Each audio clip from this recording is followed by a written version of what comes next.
ചെയ്യേണ്ടത്, ആ കോലത്തിന് മുകളിൽ നമുക്ക് ഒരു വാഴ ഇല ഇട്ട് ആ വാഴ ഇലയുടെ മുകളിൽ നമുക്ക് അരി അല്ലെങ്കിൽ നെല്ല് പരത്തി ഇടാവുന്നതാണ്. ഇങ്ങനെ അത് ഇട്ടതിനു ശേഷം ഈ കലശച്ചെമ്പ് വെക്കാം. ഈ കലശച്ചെമ്പിൽ നമുക്ക് എന്തെല്ലാം സാധനങ്ങൾ ഇടണമെന്ന് നോക്കാം.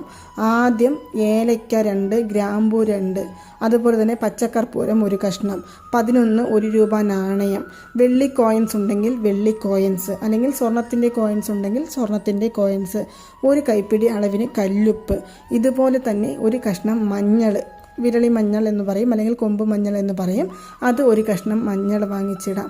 ഇനി നമുക്ക് ജവ്വാത് പൊടി ഉണ്ടെങ്കിൽ അത് കുറച്ചിടാം. അതുപോലെ തന്നെ നമുക്ക് ജാതിക്കായ ചെറിയ ശംഖുണ്ടെങ്കിൽ ശംഖ്, താമരമണി മുത്തുകൾ, അതുപോലെ തന്നെ നമുക്ക് കുന്നിക്കുരു എന്നിവയെല്ലാം നമുക്ക് മഹാലക്ഷ്മി ദേവിക്ക് പ്രിയപ്പെട്ടത് എന്തും ഇതിലിടാം. അതിൽ പ്രധാനമായും വെട്ടിവേരും നമുക്ക് ഇടാവുന്നതാണ്. ഇതെല്ലാം ഇട്ട് കഴിഞ്ഞതിന് ശേഷം